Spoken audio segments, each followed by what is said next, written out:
Olá, alunos do curso de extensão em física da URGS.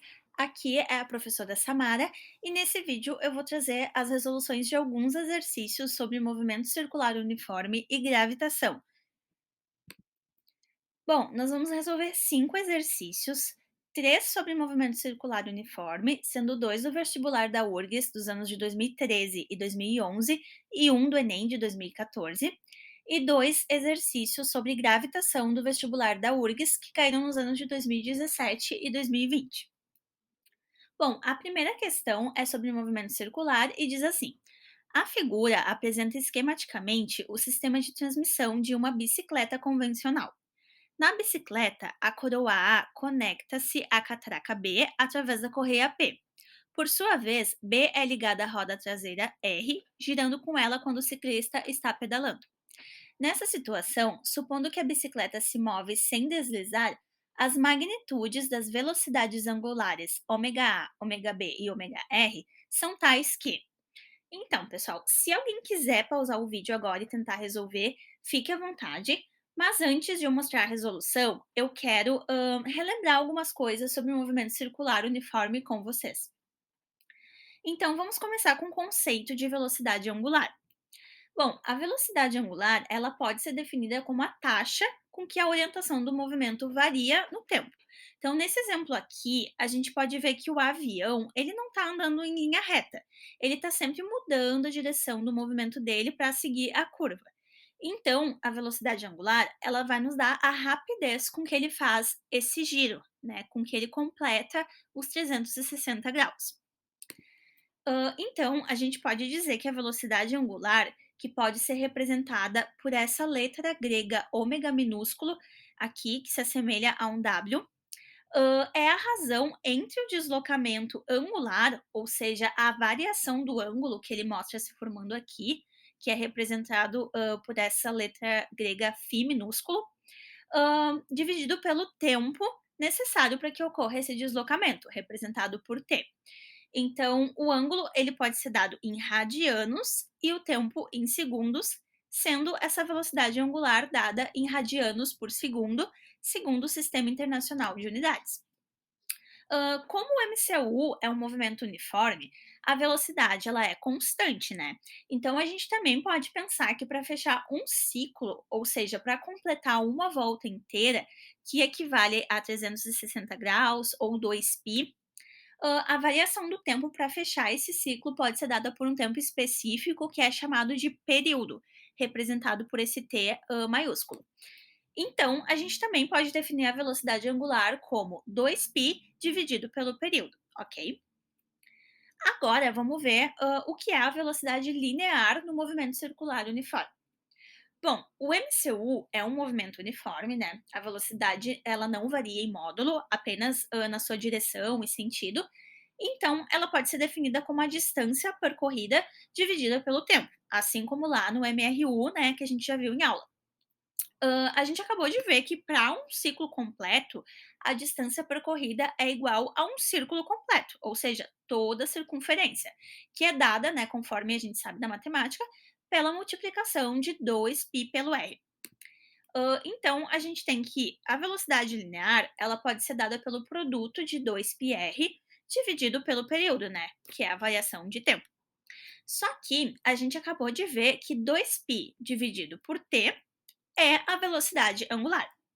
Então, a gente pode escrever a velocidade linear simplesmente como produto da velocidade angular pelo raio. Dito isso, vamos voltar para o nosso exercício. Eu coloquei ali no lado direito uma imagem em movimento para a gente entender o que está acontecendo. Mas basicamente, né, como o exercício disse, a gente tem a coroa A, né, que está aqui, e ela está conectada à catraca B por meio dessa correia, tá? E a catraca B, ela tá ligada à roda R por meio desses eixos. Então, conforme o ciclista ele pedala, né, ele vai girar essa coroa A, então a catraca B também vai girar e, consequentemente, isso vai fazer a roda girar, fazendo a bicicleta toda se deslocar linearmente, tá? Eu vou deixar aqui as representações das velocidades angulares, uma de cada cor, para a gente visualizar melhor depois a resolução do exercício. Então, a gente vai ter em verde o ômega R, que é a velocidade angular da roda, e em vermelho o ômega B, que é a velocidade angular da catraca B, e em azul o ômega A, que é a velocidade angular da coroa A. Aí agora, analisando aqui a roda R, ela tá ligada então, né, à catraca B pelos eixos. Então as duas vão girar ao mesmo tempo. Ou seja, quando uma, né, completa uma volta inteira, por exemplo, aqui quando a roda completa uma volta inteira, a catraca B também vai completar uma volta inteira no mesmo tempo. Então isso significa que elas vão ter a mesma velocidade angular, tá? Então ômega B vai ser igual a ômega R. Já a coroa A, nessa aqui, que está conectada à catraca B pela correia, o que vai acontecer? A mesma extensão de correia que passa em um dos círculos, ela também vai passar no outro círculo. Então, a gente pode dizer que elas vão ter a mesma velocidade linear. VA vai ser igual a VB. E a gente viu que a velocidade linear ela pode ser dada pelo produto da velocidade angular pelo raio. Então, substituindo ali na equação, a gente vai ter o produto de ômega A pelo raio de A, que é igual ao produto do ômega B pelo raio de B. Só que, como a gente pode ver na figura, o raio, né, desse círculo B, da catraca B, ele é menor que o raio da coroa A. Então, pessoal, para compensar essa igualdade, como o raio de A é maior, a sua velocidade angular tem que ser menor. E como o raio de B é menor, a sua velocidade angular tem que ser maior, tá bem? Logo, o ômega A ele tem que ser menor que o ômega B. Com isso, a gente pode ver que a resposta correta, então, é a alternativa A.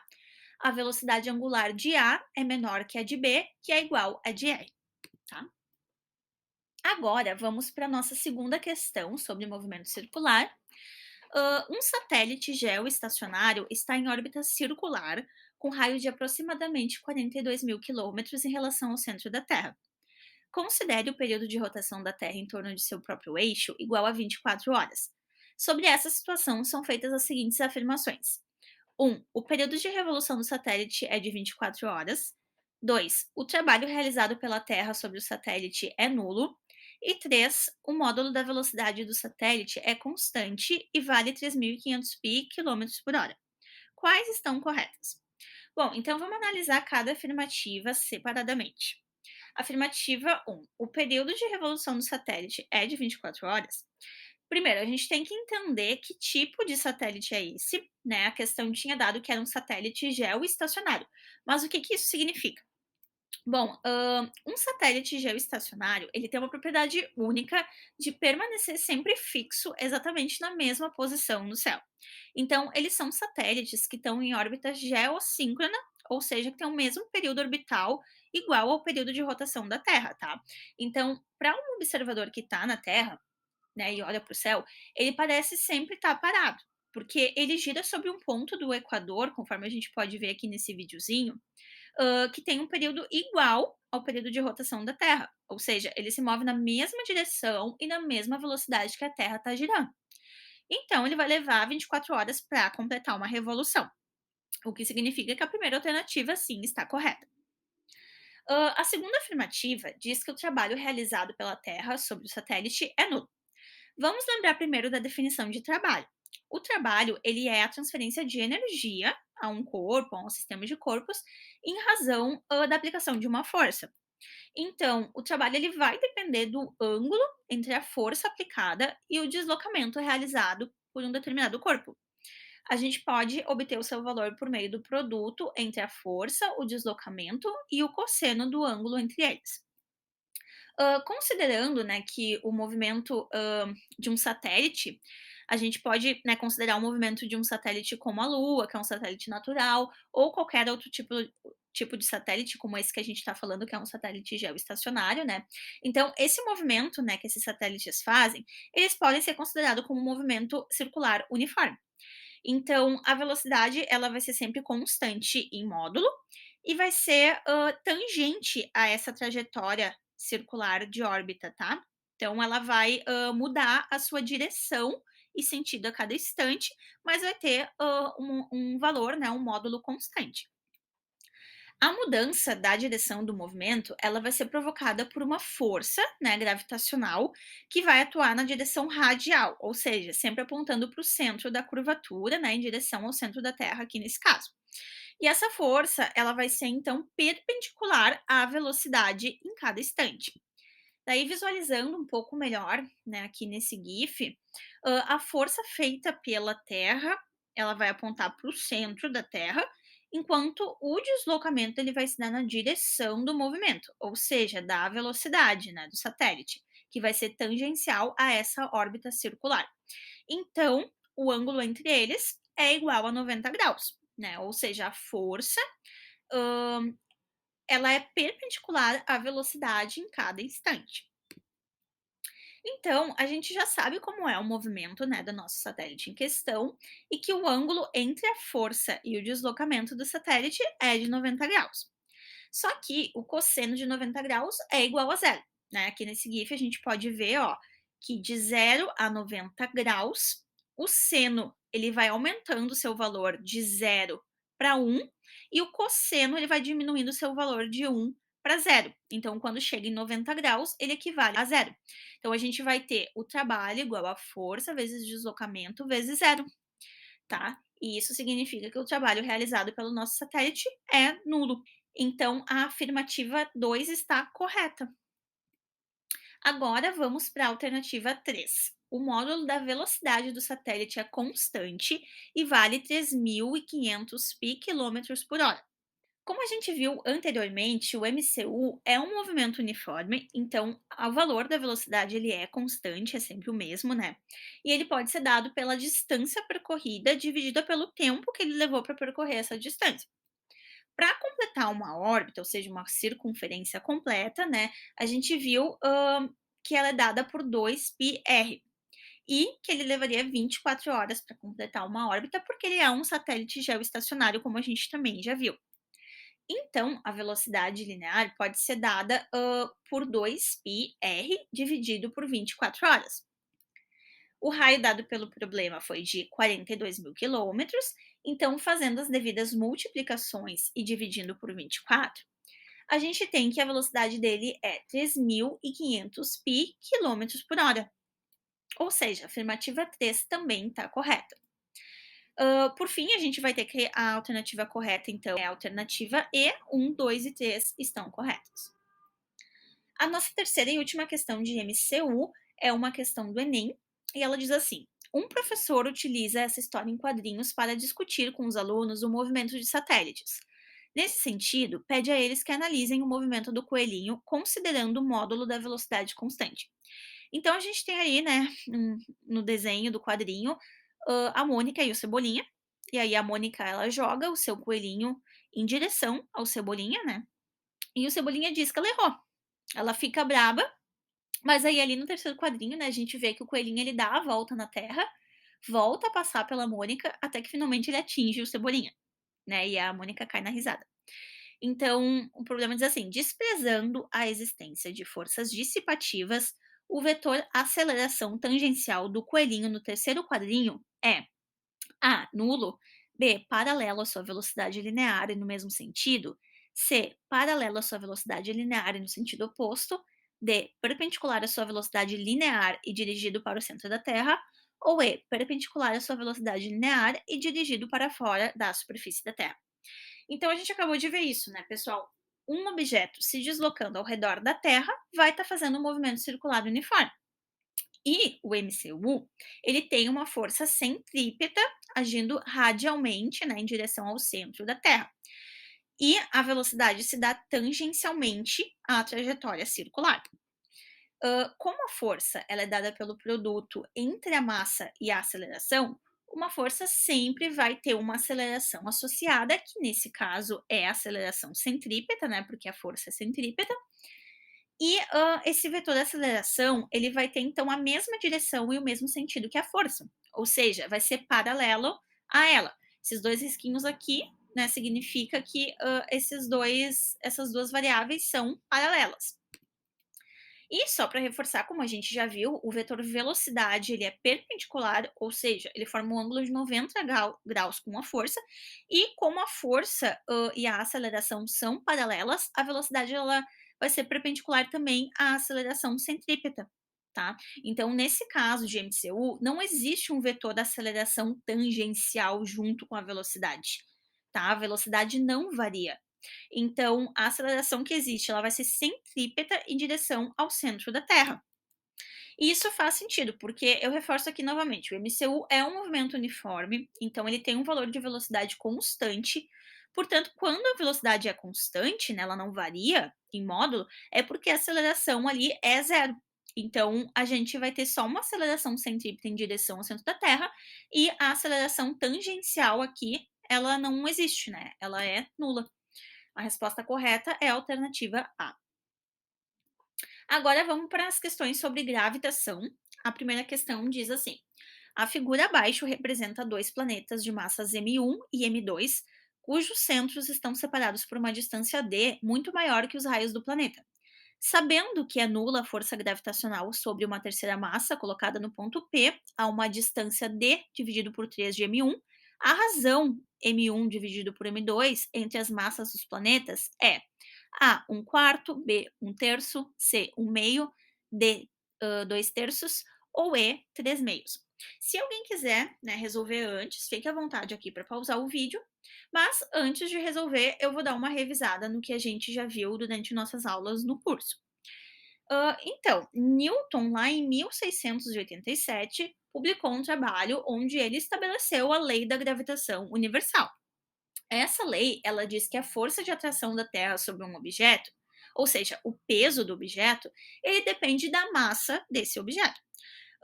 Aqui, esse símbolo parecido com o infinito aberto, ele significa que essas duas variáveis, força e massa, são proporcionais uma à outra, tá? Quando uma aumenta, a outra também aumenta, quando uma diminui, a outra também diminui, e assim por diante. Ou seja, elas são aqui nesse caso diretamente proporcionais.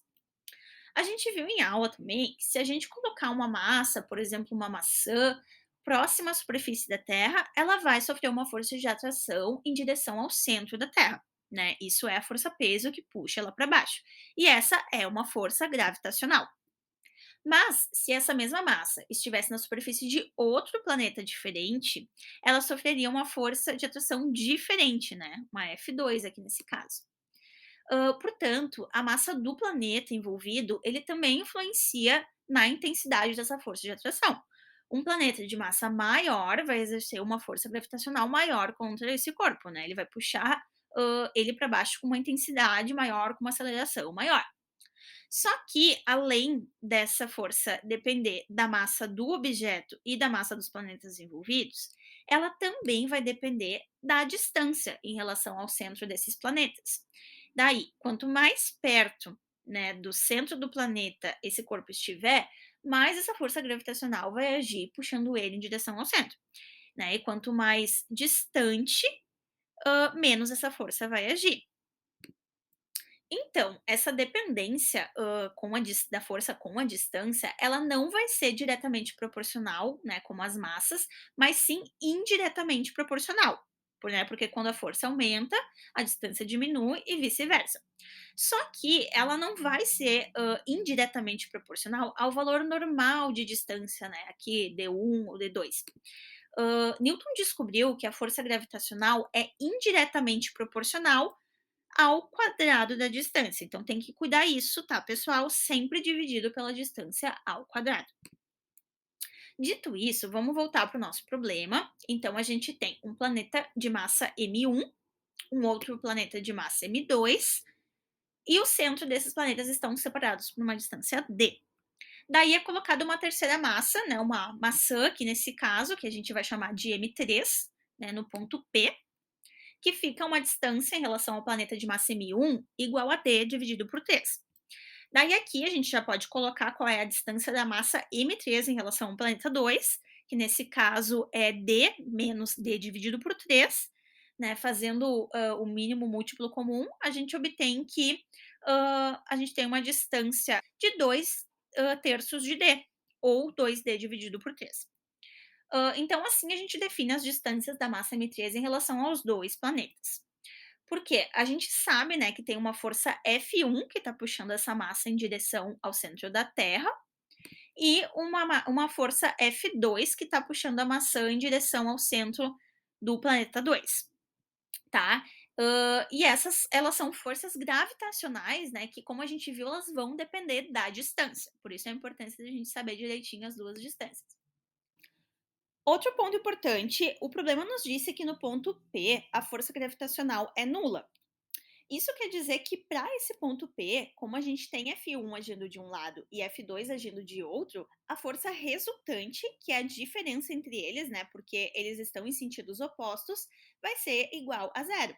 Então, a gente só pode afirmar que a força nesse ponto é nula se nesse ponto P F1 for igual a F2. Somente com essa condição a gente vai ter uma força resultante igual a zero, ou seja, quando as forças forem iguais em módulo, mas de sentidos contrários, tá? Como foi comentado, as forças envolvidas aqui nesse problema são forças de atração dos planetas sobre a maçã, então são forças gravitacionais. E a gente já viu, né, que a força gravitacional é igual ao produto das massas envolvidas dividido pelo quadrado da distância entre elas. Nesse caso, F1, né, a força exercida pelo planeta 1, é igual ao produto da sua massa M1 pela massa do objeto M3, dividido pelo quadrado da distância entre eles, que é D dividido por 3. E a força F2, né, a força que o segundo planeta exerce, é igual ao produto da sua massa M2 pela massa do objeto M3, dividido pelo quadrado da distância entre eles, que é 2 vezes D dividido por 3. Daí a gente já tem, então, as duas expressões que equivalem a cada força envolvida. Agora a gente pode igualar essas expressões, né, porque elas são iguais ali no ponto P. Então, fazendo o quadrado das distâncias, a gente tem que d vezes d é d ao quadrado, 3 vezes 3 é 9, 2d vezes 2d é 4d ao quadrado, 3 vezes 3 é 9. Agora tem alguns termos que a gente pode anular. Por exemplo, se eu passar esse M3 para o outro lado, aqui ele está multiplicando. Se eu passar para o outro lado, ele vai estar dividindo. Então, eu vou ter M3 dividido por M3, que é 1. 1 é um termo que a gente pode deixar oculto. O mesmo vai acontecer com esse termo d ao quadrado dividido por 9, né, que tem igual dos dois lados. Então, eu posso anular ele. Com isso, a gente fica com M1 é igual a M2 dividido por 4. Mas ele quer saber a razão entre M1 e M2. Então, é só eu passar M2 dividindo para o outro lado. Então, eu vou ter M1 dividido por M2 igual a 1 quarto. Então, a resposta correta é a alternativa A. Bom, agora vamos finalmente para a nossa última questão, a segunda sobre gravitação. Em sua trajetória rumo à Lua, a espaçonave Apollo 11 esteve sujeita às forças de atração gravitacional exercidas pela Terra e pela Lua, com preponderância de uma sobre a outra dependendo da sua distância à Terra ou à Lua. Considere ml igual a mt dividido por 81, em que ml e mt são, respectivamente, as massas da Lua e da Terra. Na figura abaixo, a distância do centro da Terra ao centro da Lua está representada pelo segmento de reta dividido em 10 partes iguais. Assinale a alternativa que preenche corretamente a lacuna do enunciado abaixo. Em sua viagem para a Lua, quando o Apollo 11 ultrapassa o ponto, pontinhos, o módulo da força gravitacional da Lua sobre a espaçonave passa a ser maior que o módulo da força gravitacional que a Terra exerce sobre essa espaçonave. Bom, eu aumentei o esquema que o problema traz, né, e vou explicar um pouquinho melhor para a gente ir resolvendo. Então, a gente tem a Terra com uma massa mt, a Lua, que tem uma massa ml, né, que o problema nos dá que é igual à massa da Terra dividido por 81. Daí a gente tem a espaçonave Apollo 11 indo em direção à Lua, né, da Terra em direção à Lua. Daí só para lembrar aqui, pessoal, essa Apollo 11 foi a espaçonave norte-americana que levou os primeiros homens à Lua, né, lá em 1969. Daí a gente vai estar a gente vê aqui que essa espaçonave ela vai estar sujeita a uma força gravitacional da Terra, que é essa força Ft, né, que vai puxar ela em direção à Terra, e uma força gravitacional da Lua, essa força Fl, que vai puxar ela em direção ao centro da Lua. E a Terra e a Lua estão separadas por uma distância de 10d. Eu coloquei d aqui porque essa distância ela foi nos apresentada no problema como dividida em 10 partes, mas não foram dados valores reais. Bom, a gente sabe que a força gravitacional é dada por essa expressão aqui, que já foi usada no exercício anterior. E para começar, vamos ver como que se dá a relação entre essas duas forças quando a espaçonave está passando pelo ponto 1 primeiro, tá? Então, nesse ponto, ela está entre o 4 e o 6 aqui, né? Então, ela está exatamente no meio. Né? A gente tem uma distância de 5D da espaçonave com a Terra e de 5D da espaçonave com a Lua. No caso da massa da Lua, ela é mt dividido por 81, ou seja, mt multiplicado por 1,81 avos. A gente pode escrever dessa forma aqui também. Daí a gente tem que a força da Terra é mt vezes m dividido pelo quadrado de 5D. Só que esse termo aqui é igual a esse termo. Então a gente pode substituir ele por Ft, o que nos dá Fl igual a 1,81 avos de Ft, né? E isso equivale a 0,01 Ft. Ou seja, a força que a Lua exerce na nave, ela vai ser bem menor que a força que a Terra exerce. Então, para aumentar mais a influência da Lua nessa nave, a gente teria que chegar bem mais perto da Lua. Nesse caso, vamos considerar agora, né, o ponto 4. Nesse ponto, a nave está a uma distância 8D da Terra e a uma distância 2D da Lua, que é o que sobra, né? Então, a gente vai ter essas duas expressões para cada força. Tem outras formas de resolver, tá? Mas aqui eu vou começar fazendo um jogo matemático que vocês já vão ver o porquê. Então eu vou fazer assim, o 8 ele é igual a 4 vezes 2, né? Então eu vou separar ele nesses dois termos. Daí, se eu tirar o quadrado das distâncias, eu vou ter aqui 4 vezes 4, 16, 2D vezes 2D, 4D ao quadrado, e 2D vezes 2D, 4D ao quadrado. E esse 16 aqui, que está dividindo, eu vou passar para o outro lado multiplicando. Então, eu vou ter 16 Ft igual a mt vezes m dividido por 4D ao quadrado. Daí, esse termo aqui, a gente pode ver que é igual a esse termo. Então, nesse caso, a gente também pode substituir, né? E aí a gente vai ter que Fl é igual a 1,81 avos vezes 16 Ft. Ou 16 Ft dividido por 81, que vai nos dar 0,2 Ft. Né? Ou seja, aqui ainda a força que a Lua exerce na nave é menor que a Terra exerce. Então a gente teria que chegar mais perto. Vamos considerar, então, o ponto 5, a posição 5. Nesse caso, né, a nave está a uma distância 9D da Terra e uma distância 1D, que é o que sobra, né, da Lua. Então, fazendo os quadrados das distâncias, a gente tem que 9D vezes 9D é 81D ao quadrado, 1D vezes 1D é D ao quadrado. Esse 81 aqui, né, da distância, a gente pode passar para frente como 1,81 avos. Então, a gente vai ter duas expressões, né, exatamente iguais. Então, nesse ponto, a força que a Terra exerce sobre a espaçonave é igual à força que a Lua exerce. Então, é quando a espaçonave ultrapassa esse ponto que a força gravitacional da Lua começa a ter uma maior influência do que a força gravitacional da Terra. Logo, a resposta correta é a alternativa E. Tá bem, pessoal? Então, por hora era isso. Eu agradeço a todos pela atenção, espero que tenha sido proveitoso para vocês e desejo bons estudos.